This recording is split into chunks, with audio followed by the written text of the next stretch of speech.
So continuing where we left off, we were talking about matter and how to classify it. We talked about elements and compounds. Now we're going to dig into that a little bit more. So where we're picking up is after we've talked about elements and after we talk about compounds, we're moving to kind of the pieces of what an element is and what a compound is. So an atom is going to be the smallest particle of an element. I could even draw the arrow there. The atom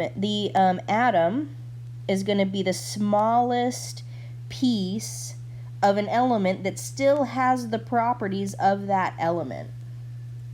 Okay, I'm going to write that out here. So the atom is the smallest particle of an element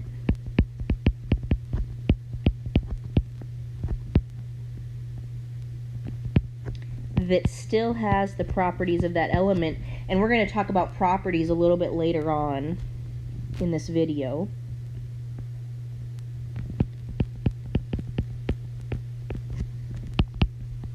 The properties of that element. And again, these note packets, the blank ones, are optional for you guys to use. If you want to print them or download them and use them or reference them, you're welcome to, but you are by no means required to do that. So we have an atom. Here we're looking at gold. Okay, we have a gold nugget in figure A, and what we have in figure B is an image from a really good microscope, a scanning tunneling microscope that gives us just a little bit of a picture, right? It's really fuzzy, but I can't even probably draw on it, it's so tiny, but there's like little circles, right? Little dots. These little dots are the atoms of gold. Right? So we have a gold nugget, and then we have these little atoms, and those little atoms still have the same properties. They're the same color. If we could see them well, they'd still be kind of shiny. They'd still be solid, right? So they'd still have the same, melting point maybe from each other. Again, we'll talk about properties in a second.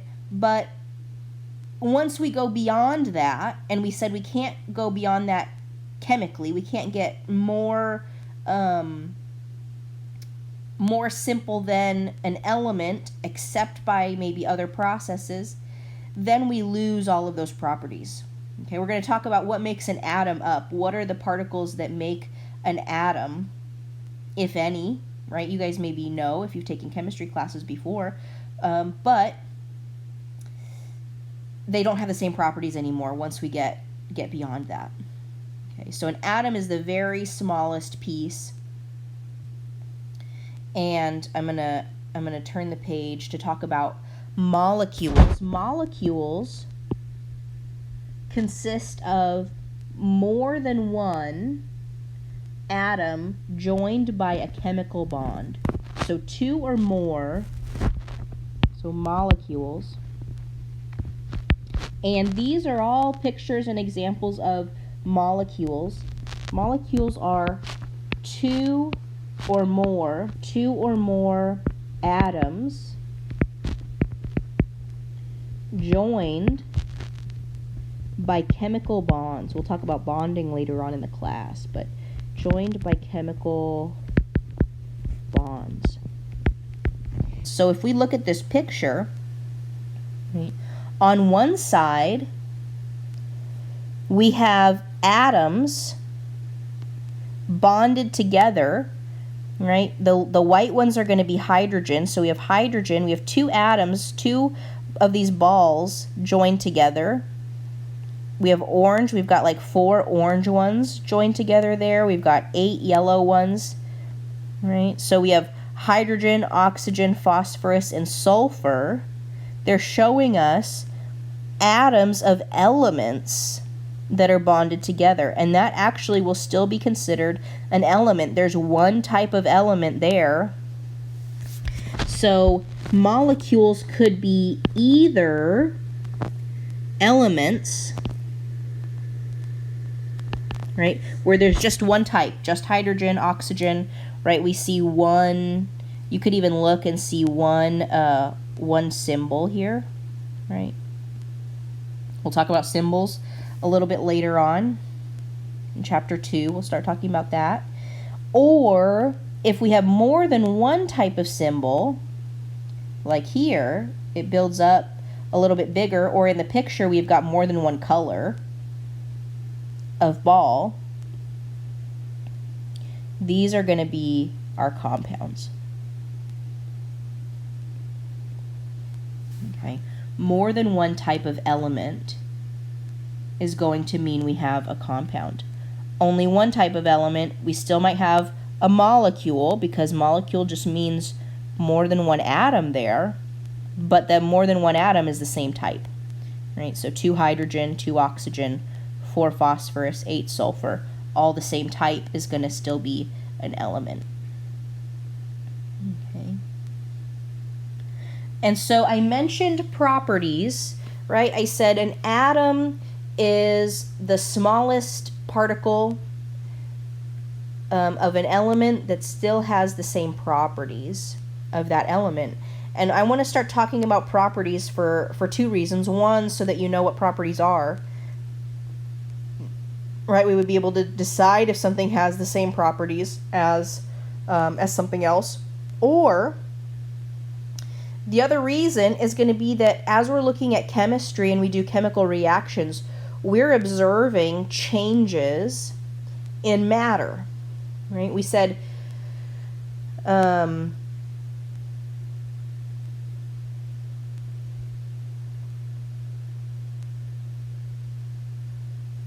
matter isn't created or destroyed, but there may be changes that appear like we're creating something new or destroying something. So with properties first, there are going to be 2 kinds of properties that we'll be considering. Physical properties, okay, which speak to the physical characteristics of something, or chemical properties, which speak to the chemical composition. Right? So physical properties are going to look at, you can think of physical characteristics.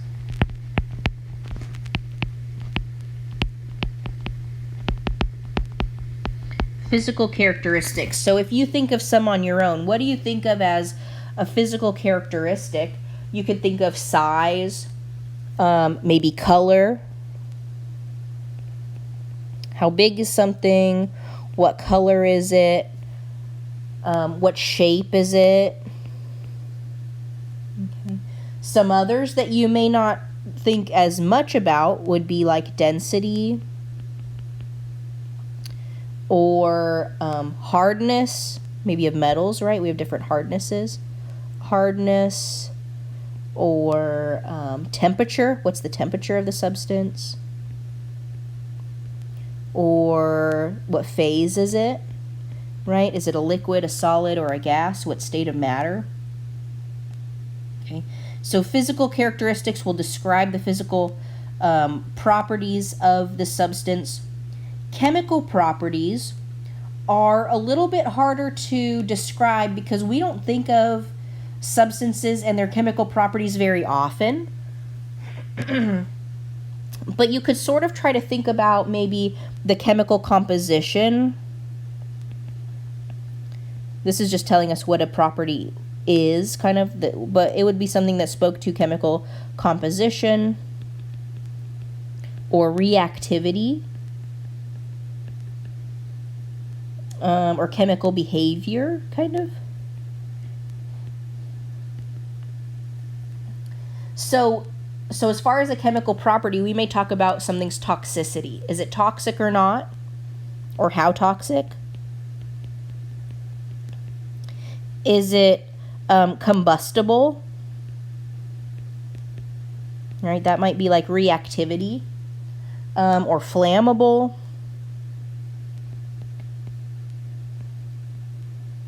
How flammable is it? Is it something that's acidic? Acidic or basic? We'll talk about some of those terms a lot later on in the class. So we're trying to think maybe those sorts of things. Okay, what is the chemical maybe behavior of a substance? Is it prone to oxidize, or things like that? Okay. So once we have physical and chemical properties, we're going to talk a lot about observing changes in matter. Okay? Because changes will be key to observing whether we see a chemical reaction or not, what kind of change is happening. So we're going to be looking at the types of changes, and there are physical changes and chemical changes when we have physical properties and chemical properties. Physical changes are going to be something that that doesn't alter the identity of the substance. So over the course of a physical change, the identity of the substance doesn't change. So physical changes don't alter identity of the substance. All right, so this might be like phase changes or changes in state. So that might be like melting, right? Or boiling. I can melt ice into liquid, water, and it's still water, H2O, right? Freezing, any of the phase changes would be considered a physical change. Solid, between the solid and liquid and gas. Solid to liquid to gas, back and forth on that scale would be a physical change. Changing the size, cutting something in half.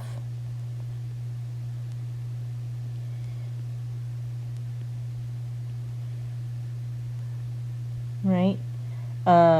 Maybe, changing the temperature, that goes along with the phase changes. So something that doesn't alter the identity. After the change, you still have the same substance. Okay. Chemical changes will involve changes in the identity of the substances involved. So chemical changes alter the identity of the substance.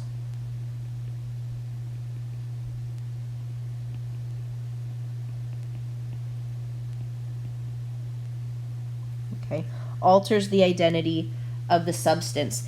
And these we're going to focus a lot on because these are chemical reactions.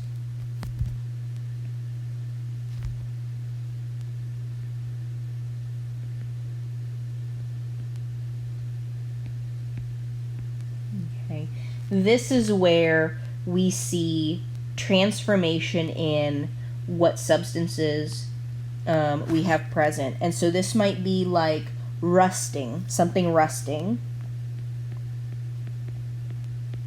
We're creating, if we have iron rusting, we're creating a new compound by that process of rusting. If we burning wood,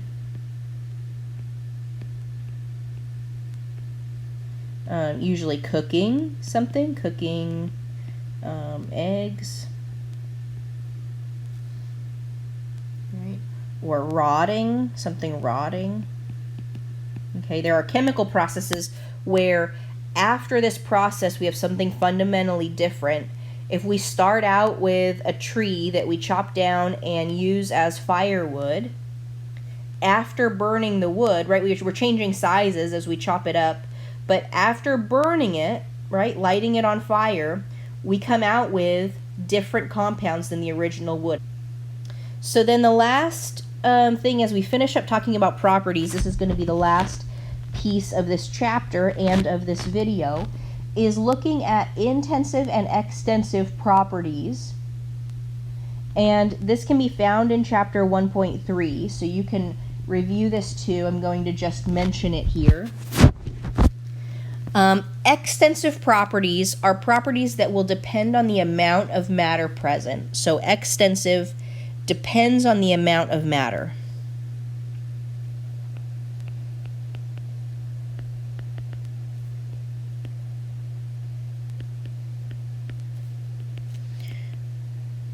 Depend on amount of matter. Okay. So this might be something, what can you think of that might depend on the amount that you have? That might be like mass, right? If we have more matter, there's going to be more mass. Or volume, right? More water will have a greater volume. Intensive properties do not depend on the amount of matter.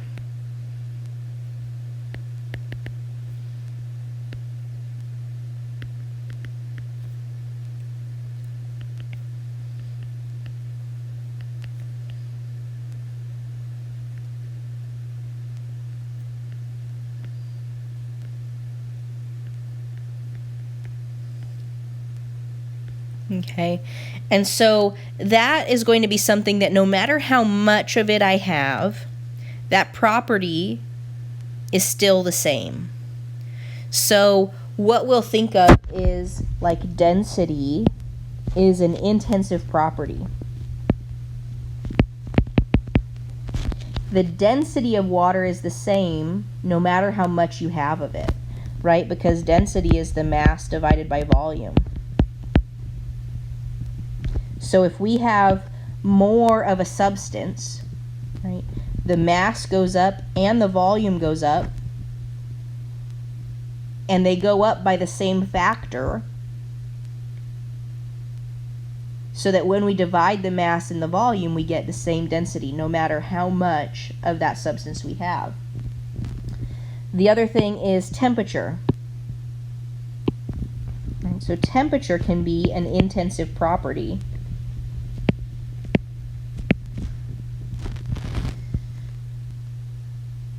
If I have a glass of water at room temperature, I can measure the temperature of that glass of water. If I remove a small portion of water, that smaller portion still has the same temperature as the larger sample that I took it from. Okay. So temperature can also be an intensive property. It does not depend on the amount of matter that's present. All right. So this wraps up chapter 1. And we've started talking about kind of the building blocks of chemistry and the building blocks of our class. We're going to continue to talk about this in chapter 2. So I will see you in the next video.